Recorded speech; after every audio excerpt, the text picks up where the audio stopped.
Contoh lagi terlalu berlebihan kepada Nabi. Seperti akidah Nur Muhammad. Akidah ini pertama kali dibawa oleh Al-Hallaj.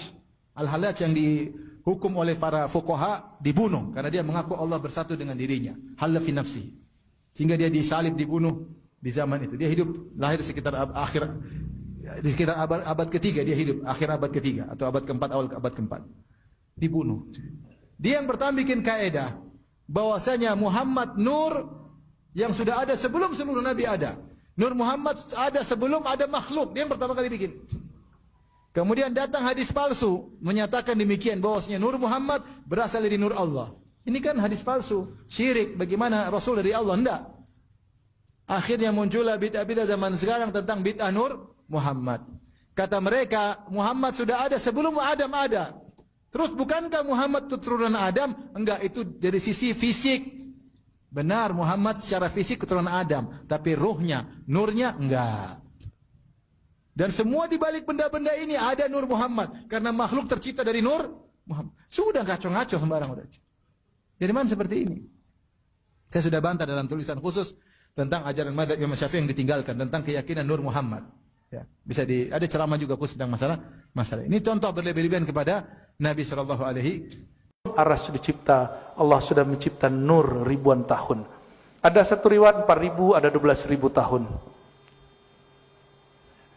Yang riwayat 4.000 dipakai oleh Syekh Abdul Qadir Jilani dalam Sirrul Asrar.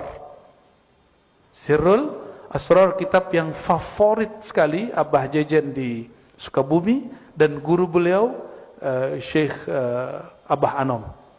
Nah, beliau mengajarkan Sirrul Asrar. Di situ disebutkan bahwa Nur Muhammad SAW dicipta lebih awal 4.000 tahun sebelum Aras. Jadi lebih tua mana Nur Muhammad atau Aras?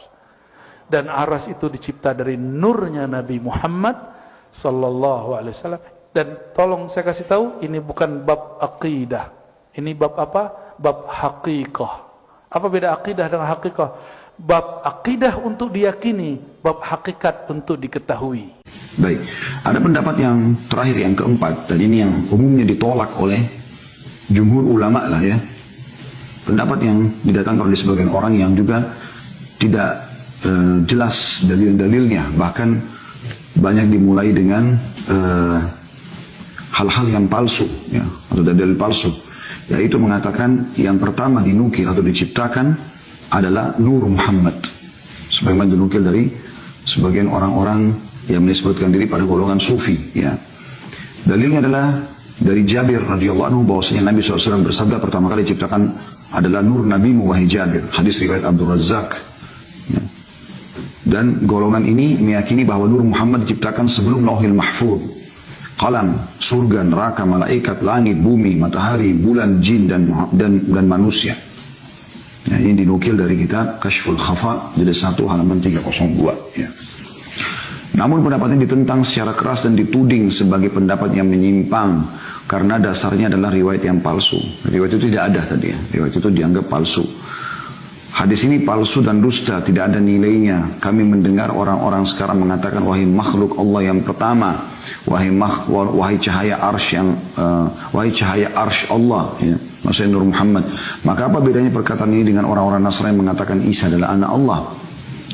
Dan ini sesat juga ya, menyesatkan. Dinukil dari perkataan Syekh Hasan Abul Ashbal Al-Zuhri Al-Misri dalam Syarah Sahih Muslim jilid 13 halaman 97. Juga Syekh Albani rahimahumullah semuanya menyebutkan ya, bahwasanya ini adalah min abtalil batil. Ini diantara kebatilan yang paling batil. Diambil dari Musu Al-Albani fil Aqidah di jilid 3 halaman 816 ya. Ini pendapat-pendapat yang ada, dan sudah kita ketahui bahwasanya yang paling kuat daripada pendapat ini dan umumnya dipegangi oleh para ulama adalah pendapat arsy lah yang pertama kali diciptakan. Nah, ini bahasan kita yang pertama berhubungan dengan masalah hadis kita ini. Jadi sekali lagi saya kembalikan ke bahasan kita, saudaraku seiman. Kalau yang pertama, hadis yang menjelaskan masalah pertama kali diciptakan oleh Allah SWT adalah Al-Qalam, itu sudah dirincikan oleh para ulama ya. Ini pendapat Ibnu Jarir dan telah dijawab oleh para jumhur ulama bahwasanya maknanya bukan kalam pertama kali, ya, tetapi pertama kali di jagat ini ya bisa terjadi, atau pertama yang akan mencatatkan takdir-takdir.